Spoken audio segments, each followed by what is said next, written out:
Bienvenue à Momentum en ligne, je suis heureux aujourd'hui de vous accueillir. Je suis le pasteur Patrice Martorano et aujourd'hui nous allons débuter une nouvelle thématique qui s'intitule « Marcher par la foi ». Vous savez, on a tous des moments, je pense que vous êtes comme moi, des moments de panique, des moments où waouh, on ne se sent pas des champions de la foi, on ne se sent pas les meilleurs. Moi, plusieurs fois, ça m'arrive des moments où je suis là, à l'époque où il y avait plein de gens qui pouvaient venir à l'église et à la fin on pouvait prier pour les gens. Et je me souviens des moments où je priais pour une personne et lorsque je priais pour... avant, je pose la question, pourquoi tu veux que je prie? Puis je me souviens, plusieurs m'ont dit, par exemple une dame, je me souviens un jour, elle me dit, je suis au stade terminal, j'ai un cancer et priez pour que Dieu me guérisse. Et j'aimerais vous dire que waouh, j'ai fait le champion, j'ai bombé le torse en disant « Bougez pas madame, vous allez voir, moi j'ai la foi, ça va être... » J'étais là, je ne vais pas montrer à la personne, mais je me suis senti complètement fragile.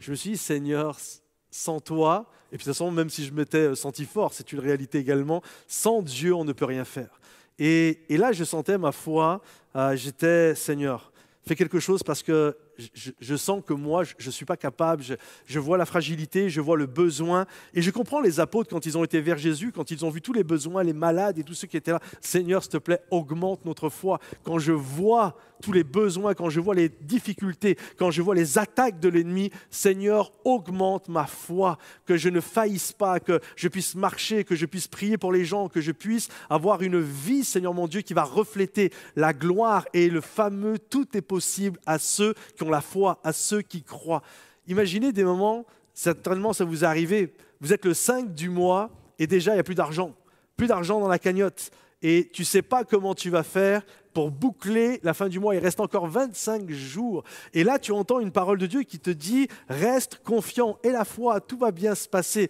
Et tu as beau l'entendre des moments quand tu te sens bien, ça va, tout se passe bien, c'est « Waouh, ok, génial Seigneur, merci pour cette parole. » Et tu roules avec ça, tu marches avec ça. Mais des moments, tu es là « Ouais, Seigneur, ok, mais très bien, sur le moment, tu es content, mais le 6... 7, 8, le 9, le 10 du mois, il n'y a pas une entrée financière, il n'y a rien qui s'est passé. Et là, tu commences à paniquer. On a besoin d'apprendre à marcher par la foi. On a besoin de dire « Seigneur, augmente », tout comme les disciples, je me joins à la prière des disciples, qu'on puisse tous se joindre à la prière de ces disciples. « Seigneur », en s'adressant à Jésus, « Seigneur, augmente ma foi ». C'est en marchant par la foi, mes amis, que notre vie chrétienne prend du sens. J'ai noté ceci, marcher par la foi veut dire s'attendre à Dieu en toutes choses et vivre de plus en plus en dépendance de ses provisions. Marcher avec Dieu, c'est une ferme assurance des choses qu'on espère, une démonstration de celles qu'on ne voit pas. Alors aujourd'hui, j'aimerais voir ensemble comment développer notre foi.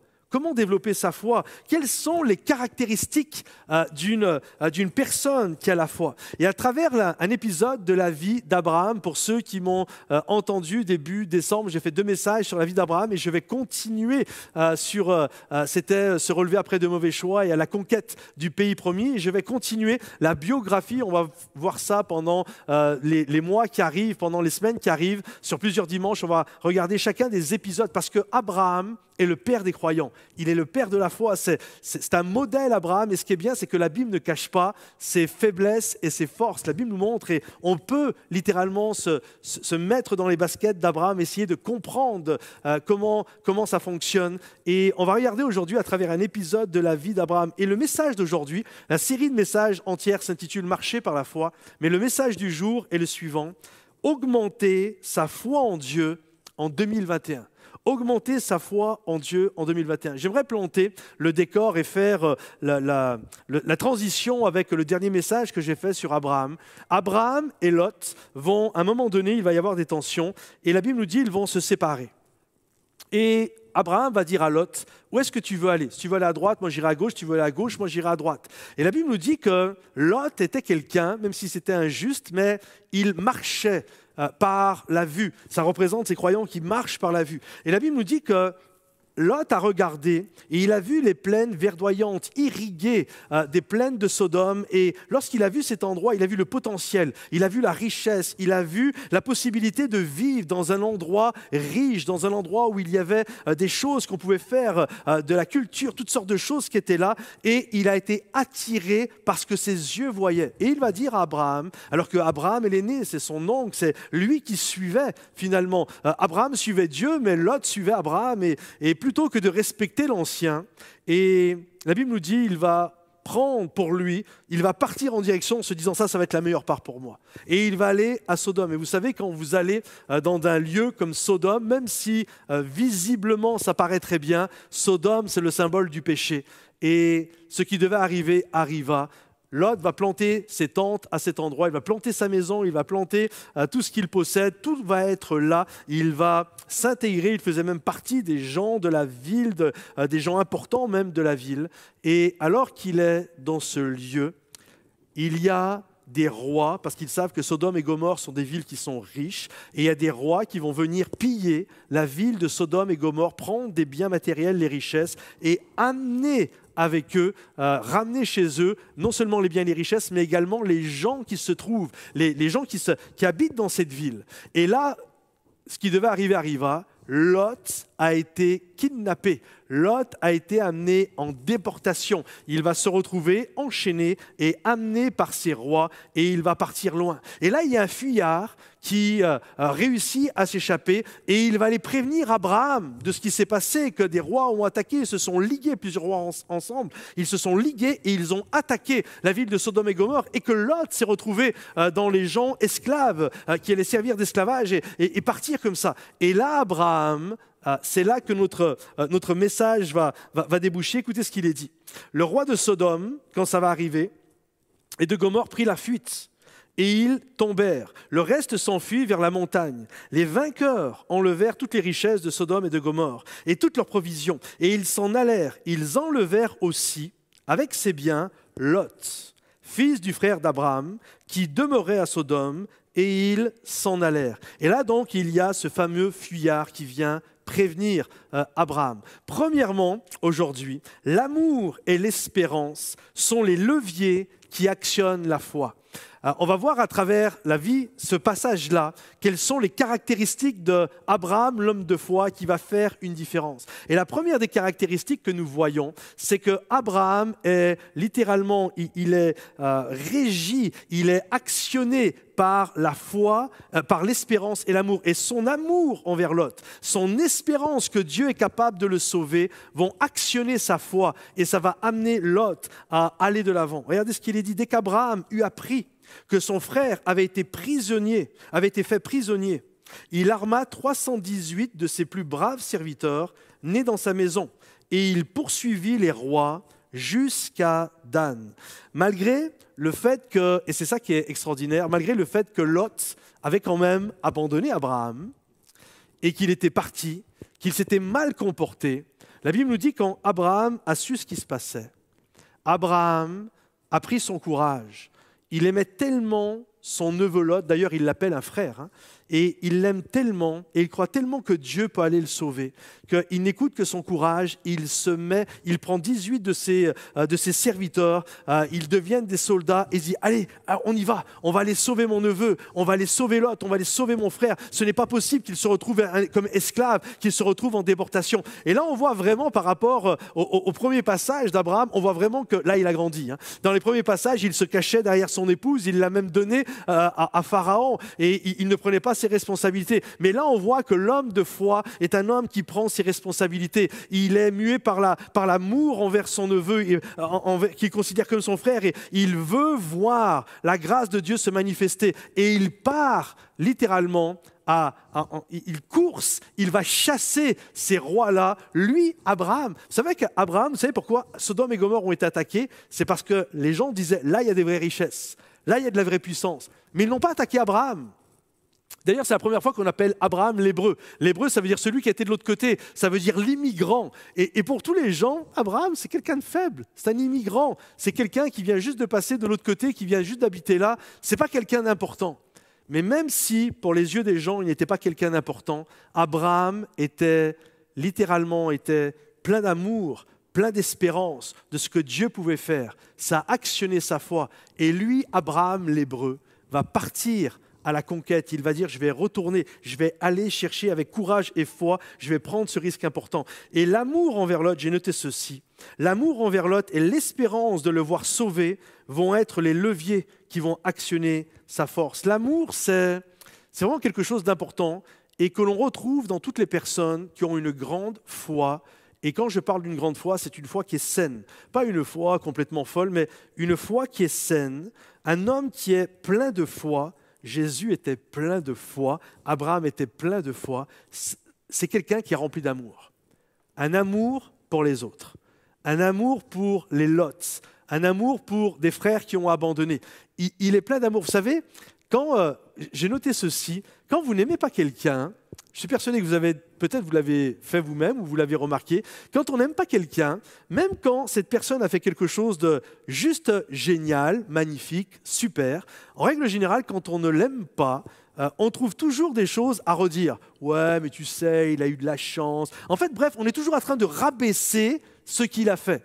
Et au contraire, lorsque nous aimons quelqu'un, même si la personne que nous aimons a fait quelque chose de mal ou s'est complètement planté, on va toujours trouver des circonstances atténuantes en disant « oui, mais tu comprends, il a vécu ceci, il a vécu cela ». Pourquoi on est comme ça? Parce qu'on l'aime. En fait, ça se voit quand on aime ou quand on n'aime pas quelqu'un. Écoutez juste la personne, même si elle ne dit pas des choses méchantes, il y a juste à voir ça.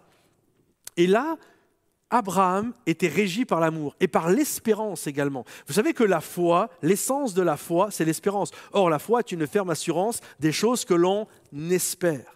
Et pourquoi vous êtes là ce matin, vous écoutez le message? C'est parce que vous avez cette espérance que Jésus est né sur cette terre, qu'il a vécu, qu'il est mort, mais surtout qu'il est ressuscité. Et parce que vous avez cette espérance, ça a généré en vous cette foi et vous êtes là ce matin pour louer, adorer et pour écouter un message. Et un homme de foi, une personne, une femme de foi, c'est quelqu'un qui a ces caractéristiques. Il aime son prochain, il aime les lots de ce monde et il a cette espérance au fond de lui. Il est sûr que même s'il y a des lois, des rois qui ont kidnappé telle personne, il est tellement régi par l'amour envers ces personnes et avec cet espoir que Dieu est capable de les sauver. Une personne de foi saine, c'est ce qui le pousse, c'est ce qui le motive. Il part et il va aller chercher Lot.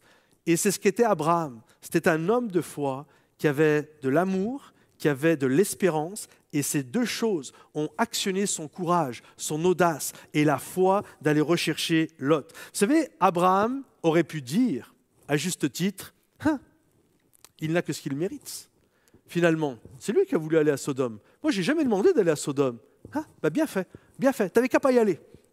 J'étais l'oncle, tu m'as manqué de respect, tu n'as même pas fait attention à moi, tu ne m'as même pas demandé ce que je voulais, tu as voulu te prendre la plus belle départ et maintenant, tu galères. Bien fait pour toi. Heureusement, Abraham n'était pas comme ça. Mais avouons-le, parfois, on peut l'être comme ça.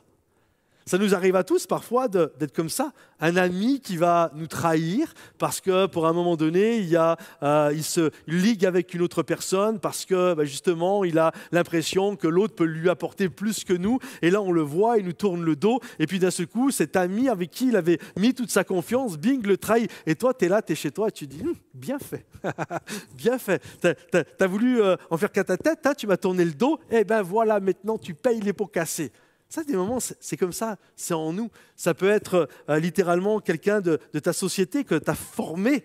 Tu as travaillé avec lui, tu as fait que ça devienne une personne qui connaisse bien le job. Et puis là, quand il était super compétent, tu étais content avec lui. Maintenant, tu allais pouvoir avancer dans ton entreprise. Et puis là, il part, il va faire sa propre boîte. Pire, il se met en face de ta boîte, de ta société.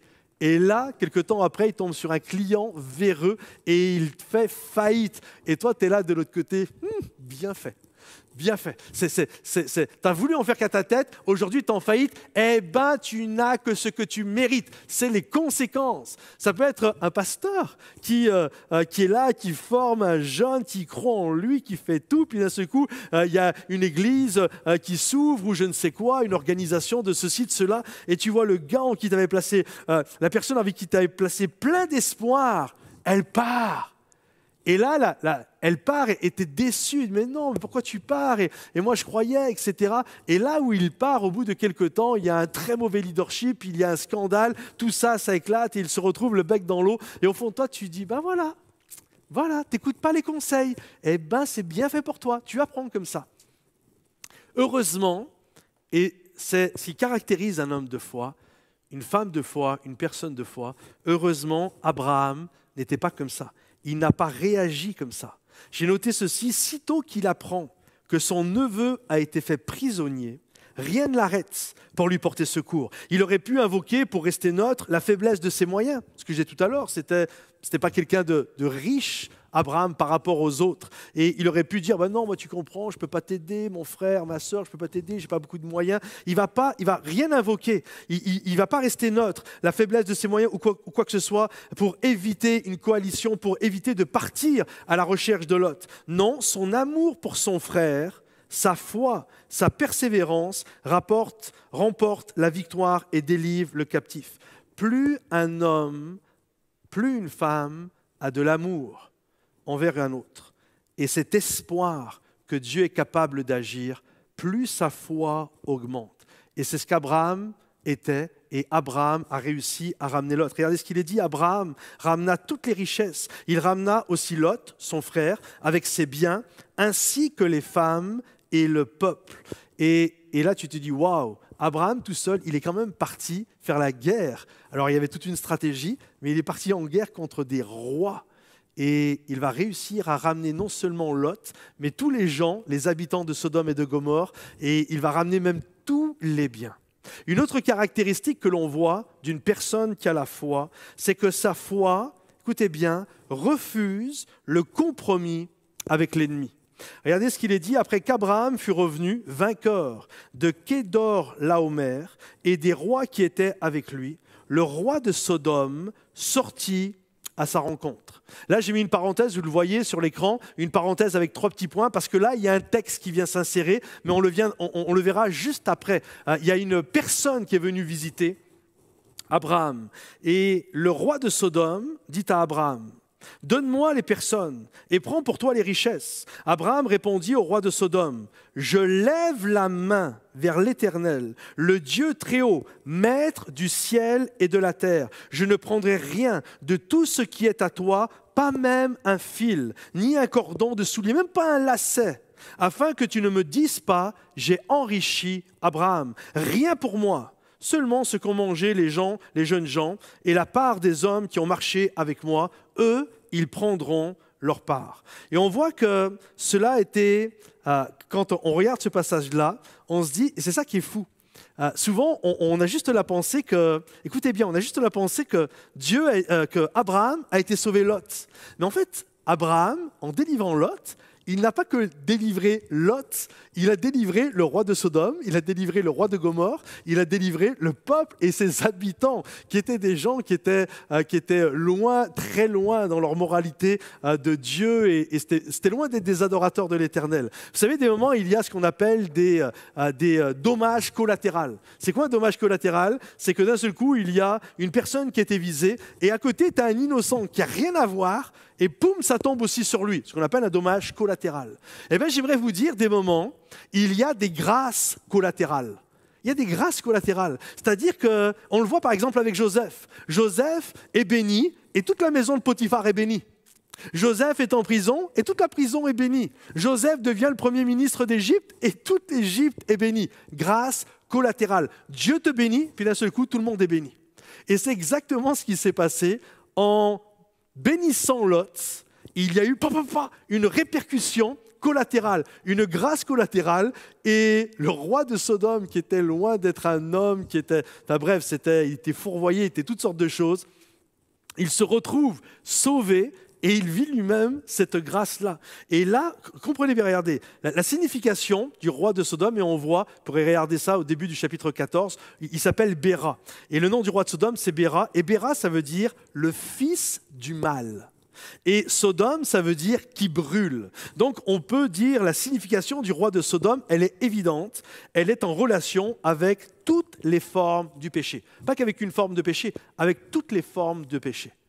Et là, il va il va venir voir, en ayant vécu cette grâce collatérale, il dit « Waouh, Abraham nous a sauvés, Abraham a récupéré les gens, Abraham a récupéré les biens. » Et là, il s'est dit « Je vais proposer un deal, je vais proposer un marché à Abraham. » Donc il va aller voir Abraham et il va lui proposer, voilà, tu peux garder pour toi tous les biens, tu peux garder pour toi toutes les richesses, puis rends-moi juste les biens. Et il le dit un peu, vous savez, ça fait très amical. Ça fait très amical, ça ne fait pas du tout un ennemi. J'imagine qu'il devait être très content d'avoir été délivré, il partait esclave, et puis là, d'un seul coup, il devait être très heureux de la situation. Donc j'imagine qu'il a dû aller voir Abraham avec joie, avec pétillement. « Waouh, c'est super, merci pour ce que tu as fait. Écoute, regarde ce qui va se passer, garde les choses, prends toutes les richesses pour toi, ça me fait plaisir, je vais t'enrichir, c'est bien. Donne-moi juste pour moi les gens. » Et Abraham le voit venir. Hein. Vous savez, rien n'est plus dangereux qu'un ennemi qui fait l'ami. Il n'y a rien de plus dangereux que ça. Il n'y a rien de plus dangereux qu'un ennemi qui fait l'ami.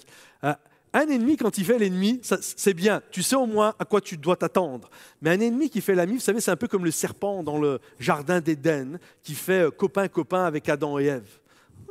On a l'impression qu'ils sont autour d'une tasse de café, là, sur les canapés, en train de discuter. Ah oui, tu crois vraiment Tu crois vraiment que le Seigneur a dit J'ai un petit doute. Ah, tu crois que le Seigneur ne veut pas Moi, je doute. Non, je ne pense pas, Ève. Je ne pense pas, Adam. Moi, je crois plutôt que, en fait, si tu en prends, ça veut dire plutôt que tes yeux vont s'ouvrir. C'est ça qu'il a voulu dire. Et il n'y a rien de plus dangereux. On sait ce qui s'est passé. Adam et Ève vont croquer le fruit défendu. Ça va être une catastrophe. Il n'y a rien de plus dangereux qu'un ennemi qui fait l'ami. Et Abraham l'a vu venir.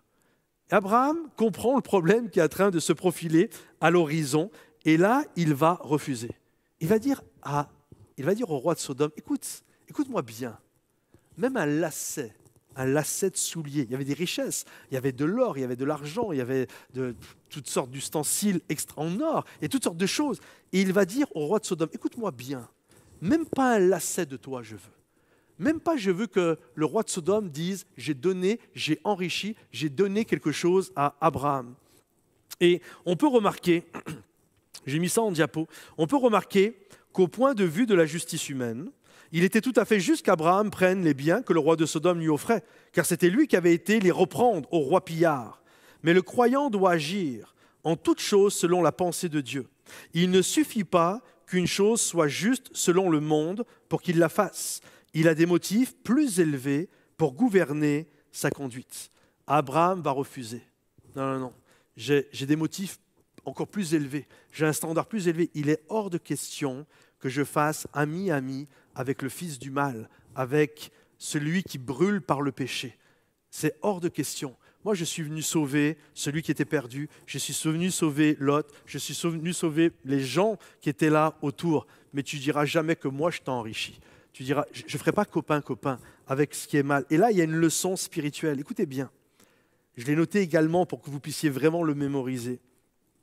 C'est souvent après une victoire qu'on est le plus exposé aux attaques de l'adversaire. C'est souvent après une victoire qu'on est le plus exposé aux attaques de l'adversaire. Alors comment se fait-il, ça c'est la grande question et je finirai avec ce dernier point, mais comment se fait-il finalement qu'Abraham ait été si fort? Comment ça se fait que quand le roi de Sodome arrive et qu'il lui propose quand même quelque chose, et sur un ton amical, lui propose quand même des choses où, quelque part, ça lui revenait de droit. C'est quand même lui qui avait, comme je le disais tout à l'heure, c'est quand même lui qui a délivré ces gens-là. Comment ça se fait qu'Abraham était fort à ce point qu'il n'a même pas voulu un lacet de souliers de la part du roi? Qu'est-ce qui a fait qu'Abraham ait été fort comme ça? C'est qu'en fait, juste avant, ce que j'ai tout à l'heure, vous savez, quand je parlais de la parenthèse avec les 3 petits points, quand la Bible nous dit que le roi de Sodome a pris la décision d'aller voir Abraham, il y a quelqu'un qui lui a emboîté le pas et qui a été voir Abraham avant lui. Et je finirai avec ça, une foi, et qui est venu fortifier la foi d'Abraham. Troisièmement et dernièrement, une foi fortifiée par Dieu lui-même. Alors que le tentateur, le roi de Sodome, est en train de s'approcher, écoutez bien, il y a le Seigneur également qui s'approche d'Abraham pour venir le fortifier, lui donner force et courage, l'amener dans sa présence, le bénir afin qu'il puisse résister aux attaques de l'ennemi. Regardez ce que la Bible dit. Melchisédek, roi de Salem, fit apporter du pain et du vin. Il était sacrificateur du Dieu Très-Haut. Il bénit Abraham et dit « Béni soit Abraham par le Dieu Très-Haut, maître du ciel et de la terre. » En d'autres termes, tout appartient à ce Dieu-là. « Béni soit le Dieu Très-Haut qui a livré tes ennemis entre tes mains. » Et la Bible nous dit « Et Abraham lui donna la dîme de tout. » C'est-à-dire que tout ce que Abraham venait de gagner, il va lui donner la dîme de tout ce qu'il possède. Et Melchisédek, c'est un personnage extrêmement important, intéressant, parce qu'il y a cette pensée. La Bible nous dit qu'avant qu'Abraham fût, Melchisédek était déjà là. Et Melchisédek, je pourrais faire tout un message sur lui, mais Melchisédek est un type de Christ. Ça représente Jésus. Melchisédek, ça veut dire littéralement roi de justice. Et Salem, il est le roi de Salem, et Salem, ça veut dire la paix. Et en fait, Melchisédek, c'est un roi, c'est un roi de justice, c'est le roi de paix, et en même temps, il est le sacrificateur, comme Jésus, sacrificateur. Il est le divin sacrificateur. Et là, il va aller voir Abraham. Et ce n'est pas, écoutez bien, ce n'est pas un hasard que Melchisédek a été voir Abraham juste avant que le roi de Sodome aille le voir. Melchisédek a été le voir afin de l'encourager juste à ce moment-là. Et Abraham va être béni. Il va venir, le pain, le vin, il y a encore les symboles. Aujourd'hui, quand nous prenons le repas du Seigneur, toute la symbolique, l'alliance de ce que le Seigneur fait pour nous. Et là, Melchisédek va venir et Abraham et Melchisédek vont vivre un temps de communion ensemble. Abraham va se retrouver dans la présence de Dieu. Il va se retrouver environné. Il va vivre un temps tellement intense, extraordinaire avec Dieu. Il va être saturé littéralement de la présence de Dieu. Avant que le roi de Sodome, que le roi du péché vienne, il était tellement dans la présence de Dieu que finalement, lorsque le roi de Sodome est arrivé, lorsque l'ennemi est arrivé, il ne pouvait rien faire. J'ai demandé aux musiciens si vous pouvez revenir, s'il vous plaît. J'ai noté ceci. Un cœur rassasié par Christ est le secret pour résister aux offres de Satan. Une personne bénie de Dieu n'a pas besoin de ce que peut lui offrir l'ennemi. Comprenez-vous? Une personne, un cœur qui est rassasié par Dieu. Une personne qui, littéralement, se retrouve dans la rivière du Saint-Esprit, qui est environnée de la grâce de Dieu, qui vit des moments de dévotion, des moments intenses avec Dieu. Une personne qui, jour après jour, se retrouve dans cette communion. Le pain et le vin, c'est la communion avec Dieu. Qui se retrouve dans cette communion avec Dieu. Et qui comprend toute la richesse que Dieu est le maître du ciel et de la terre, que tout ce qui est sur cette terre, tout ce que renferme cette terre appartient à Dieu et que ce Dieu est mon Dieu et que je suis dans sa grâce, dans sa présence. Je suis tellement environné de tout ça, mon cœur est tellement rempli de tout ça que d'un seul coup, ce temps de dévotion, ce temps d'adoration, ce temps où je suis avec mon Dieu, finalement, quand le roi de Sodome arrive, il n'a plus aucune prise sur moi. Pourquoi Abraham était un homme de foi qui a réussi à faire face au tentateur? C'est parce qu'il était plein de la présence de Dieu. Il y a vraiment cette notion, j'ai tout pleinement en Jésus. Et il y a un autre encouragement spirituel. Ce n'est pas pendant qu'Abraham, écoutez bien ça aussi, c'est tellement fort. Ce n'est pas pendant qu'Abraham est à la poursuite des rois pillards que Melchisédek vient à sa rencontre. Mais bien quand le roi de Sodome est à sa poursuite. Ce qui fait moralement une très grande différence. Comprenez ceci, quand Abraham était fort, plein de courage, plein d'entrain, et que lui-même partait, il allait chasser les rois pillards, Melchisédek n'est pas venu voir à ce moment-là. Abraham, il était fort à ce moment-là. Mais quand Melchisédek, qui préfigure Christ, a vu que le roi de Sodome partait à la poursuite d'Abraham, Melchisédek dit « wow, j'y vais avant ». Et il a rempli le cœur d'Abraham.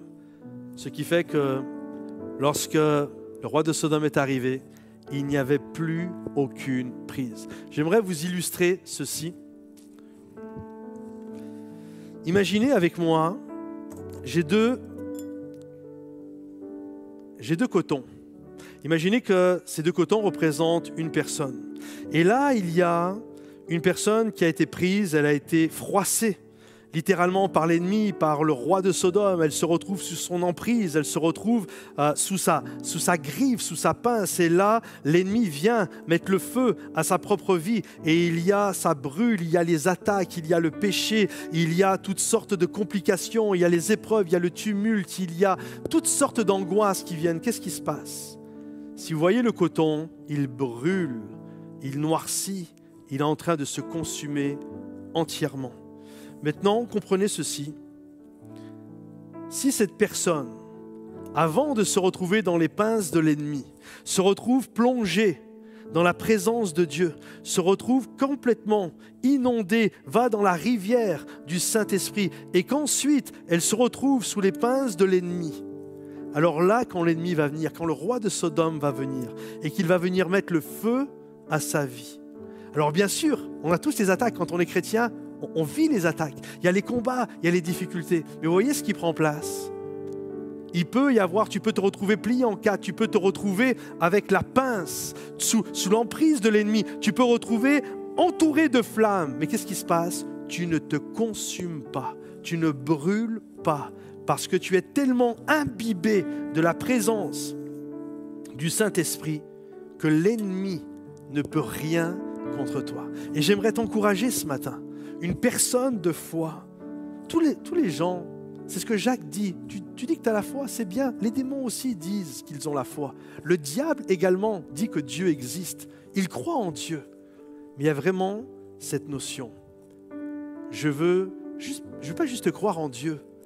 Je veux que Melchisédek, je veux cette pensée de ce roi de justice, de ce roi de paix vienne littéralement envelopper mon cœur, que je sois imbibé de la présence de Dieu.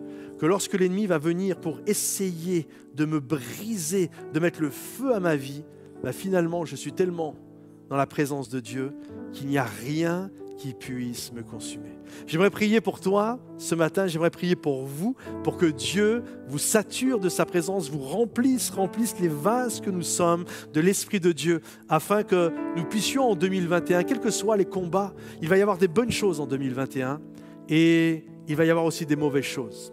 C'est comme toutes les années, je peux vous prophétiser des super trucs pour l'année 2021 et je peux le faire et ça va vraiment se passer. Mais il y a aussi les combats qui vont être là.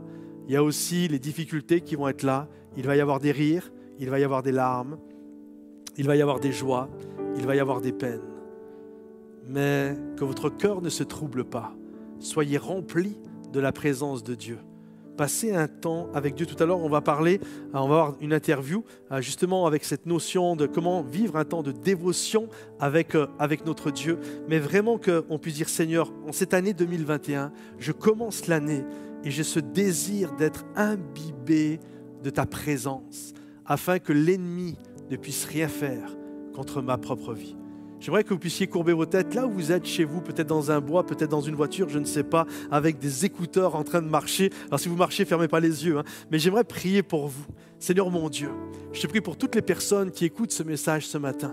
Je prie qu'en 2021, ils soient des hommes et des femmes qui vont marcher par la foi, comme les apôtres ont fait cette prière. Seigneur, augmente ma foi. Je prie que cette année, tu augmentes leur foi, Seigneur mon Dieu. Qu'ils soient des hommes et des femmes, littéralement, qui vont brûler d'amour pour toi, tellement imbibés de ta présence que lorsque l'ennemi va vouloir mettre le feu, il ne pourra rien faire. Il ne pourra jamais toucher l'intérieur de leur cœur.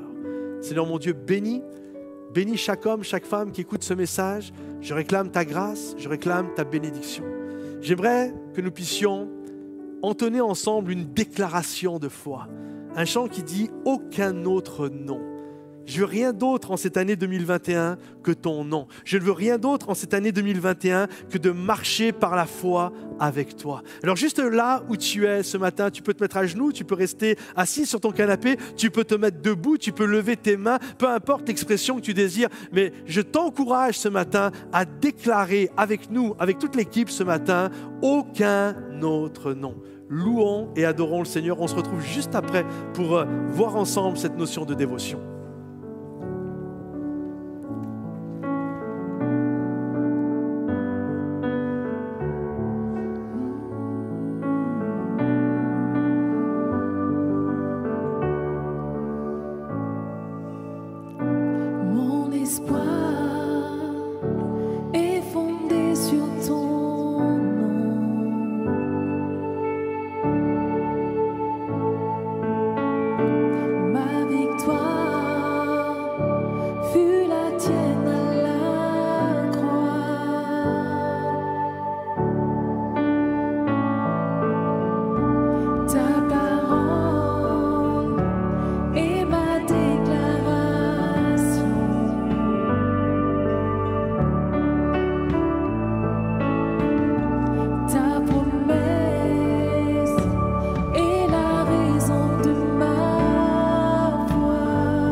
Merci à toute l'équipe. Nous arrivons dans la dernière partie de notre réunion et aujourd'hui j'ai la joie de, vous présenter, vous les connaissez, ce sont des pasteurs de l'église, Alice et Dan Luiten, mais peut-être vous l'avez remarqué ces derniers temps sur les réseaux sociaux, ils ont sorti un projet et vraiment dans cette notion de pouvoir justement passer du temps avec Dieu, pour être fort avec Dieu, pour justement lorsque on vit des combats comme je parlais tout à l'heure, nous puissions nous retrouver imbibés de la présence de Dieu. Alors sans plus tarder, j'invite Alice et Dan Luiten à me rejoindre et nous allons parler ensemble de ce projet. Bienvenue à vous deux. J'allais dire bienvenue à la maison. Bienvenue à la maison.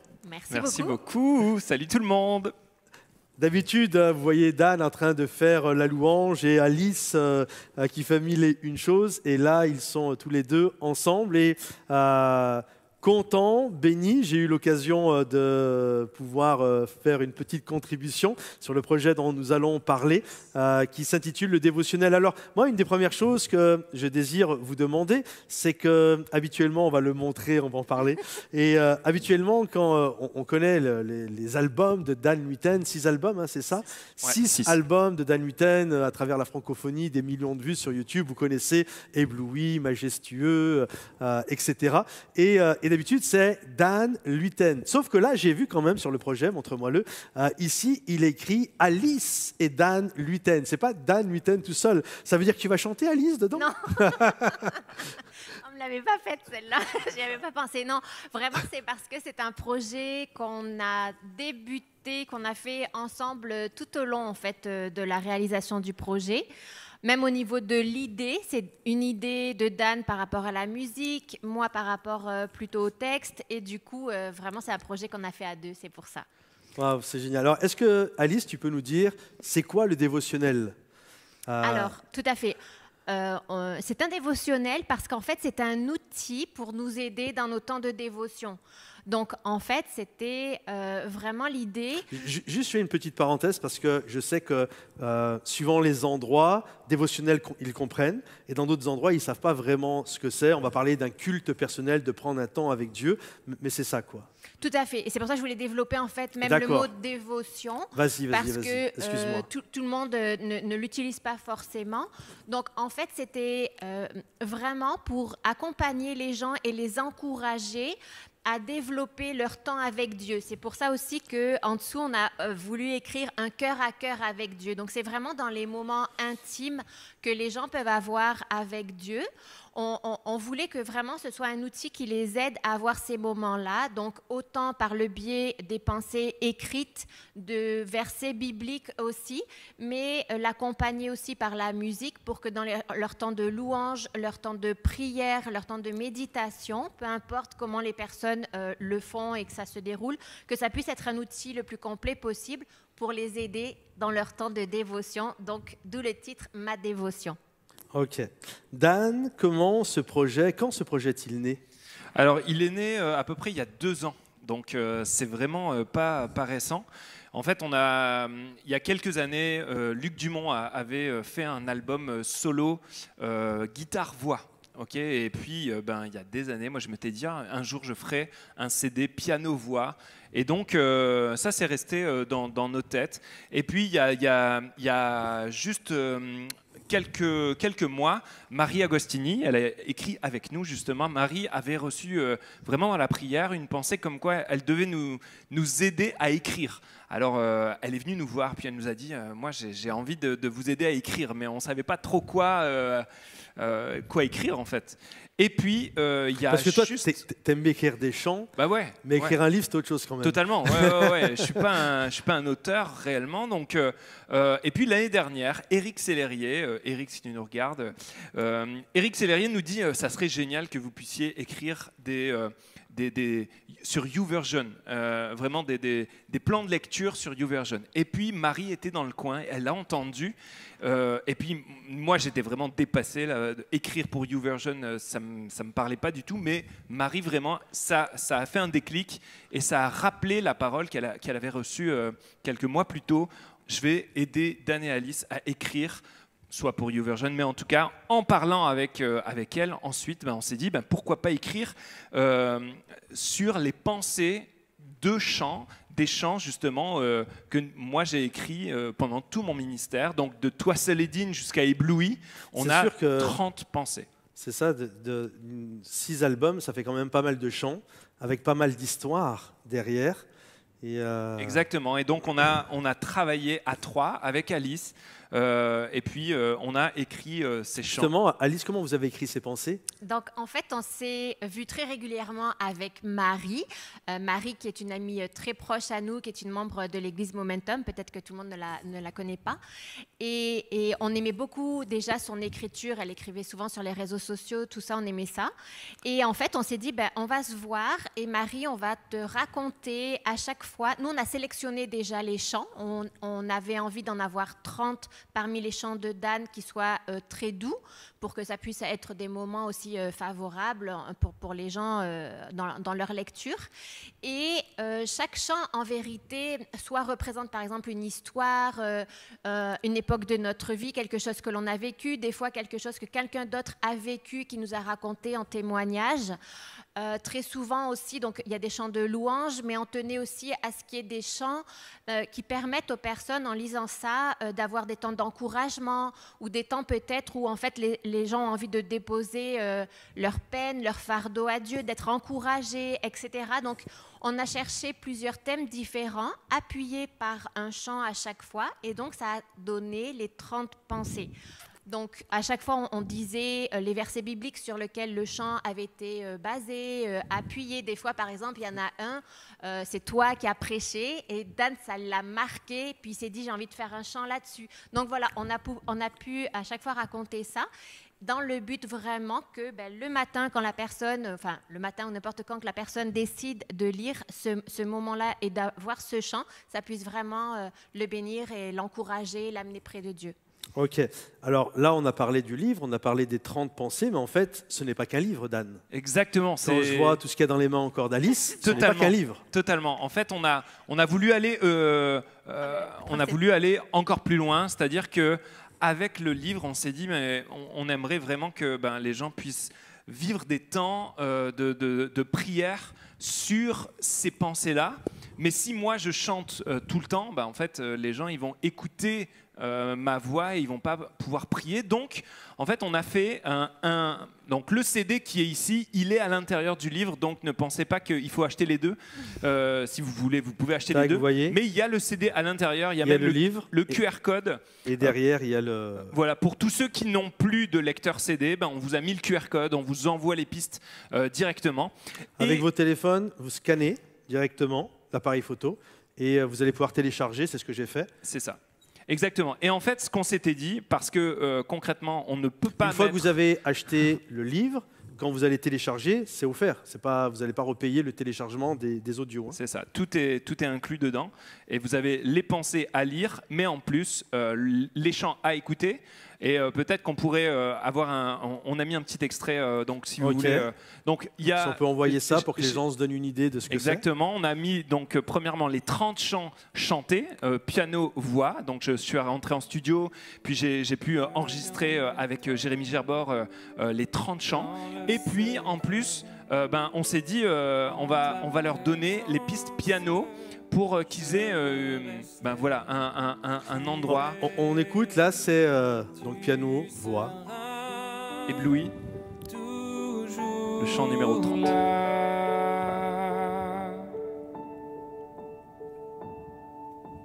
Tout contre toi, près de ton cœur.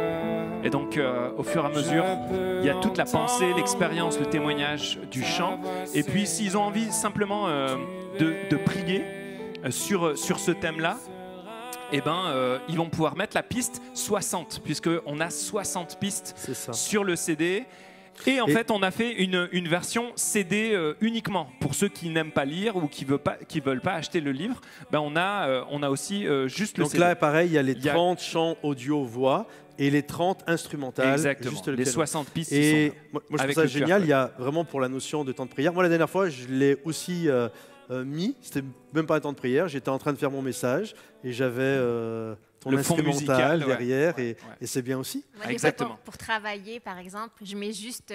C'est ça. Il y a beaucoup de gens qui font ça. Des moments, il y a des gens qui téléchargent des albums et c'est des albums conçus, c'est de la musique conçue, relaxante quand je travaille, c'est paisible, etc.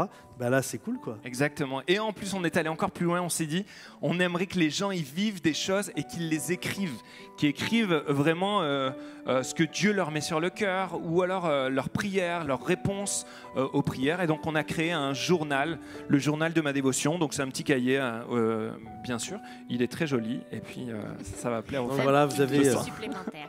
vous avez tout. Alors, dernière question. Où se procure-t-on le dévotionnel, c'est-à-dire le livre, le CD et le livre pour écrire les pensées que Dieu met sur notre cœur? Donc, tout est sur le site de Dan, donc sur danluiten.com. Vous avez le dévotionnel, donc le livre avec l'album, ou alors que l'album, ou alors que le carnet, ou la totalité, donc sur danluiten.com. Également dans les librairies chrétiennes, là, ce mois-ci, donc on a commencé à l'envoyer aux librairies qui nous l'ont commandé. Donc, c'est bien aussi de faire appel aux librairies chrétiennes. Ils ont de belles ressources. Et également, on en profite pour dire que la sortie officielle, vraiment, c'est samedi prochain, donc le 16, parce qu'à 18h, on veut vraiment avoir un temps tous les deux et avec les gens qui le désireront en ligne sur la chaîne de Dan. Vas-y. Ouais, ça va être une super soirée. On va louer un piano quart de queue. On va vivre un super temps. Alice va lire 2-3 pensées du livre. Moi, je vais chanter les chants qui sont associés. On va vivre un temps de prière. Et puis, on va vivre ça en ligne, en live, comme on est en train de le vivre en ce moment avec vous. Vous allez sur ma chaîne danluiten.com, chaîne YouTube danluiten. Et là, vous allez avoir le live le samedi 16 janvier. À 18h. Et je veux juste rajouter qu'à partir du 17 au matin, le dimanche matin, pendant 30 jours, 30 matins, à 7h du matin, on sera en live sur ma chaîne YouTube pour vivre 15 minutes avec tous ceux qui le voudront.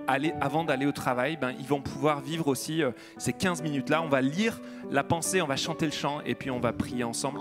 On désirait vraiment mettre en pratique et aider les gens à se dire, des fois on n'a que 5 minutes, des fois on n'a que 10 minutes à accorder à Dieu, c'est pas grave, mais vraiment faisons-le, donnons vraiment ce temps sincèrement et entièrement à Dieu. Et on s'est dit, on va le faire avec les gens, on va faire journée par journée, donc on espère qu'on va être là à l'heure, tous les jours à 7h, puis ça sera à l'heure que les gens le désireront pendant les 30 jours. Génial. Et puis la dernière réponse aussi, c'était pour tous ceux qui veulent l'avoir sur leur téléphone en téléchargement ou alors en streaming. Il est bien sûr sur toutes les plateformes digitales dès le 1er janvier. Top. Déjà, et sur Apple Music et puis Spotify. Okay. Génial, je pense qu'on va vivre un moment. Donc samedi 16 janvier à 18h sur la chaîne YouTube de Dan Luiten. Donc ratez pas ça, manquez pas ça. Samedi 16 janvier 18h sur la chaîne YouTube de Dan Luiten.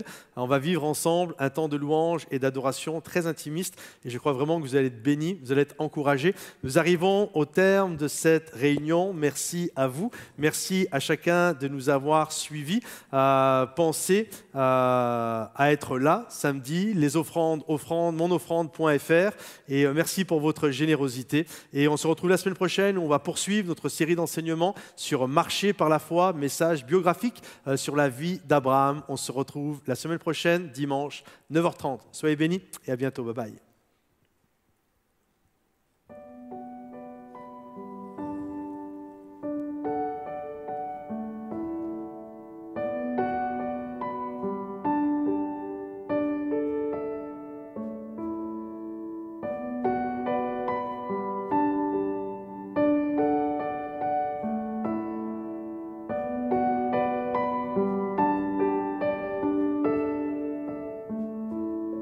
Je viens vers toi dans le secret, en ta présence, je veux rester. Tu seras toujours là.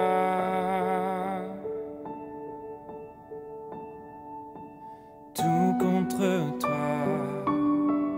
près de ton cœur, je peux entendre ta voix, Seigneur.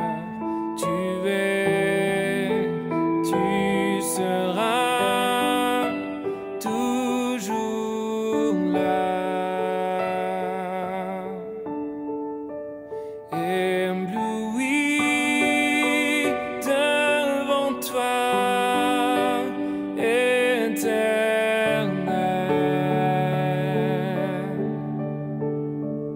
ébahi par l'amour de ton ciel. Je suis là à tes pieds, je viens t'adorer, je désire habiter près de toi.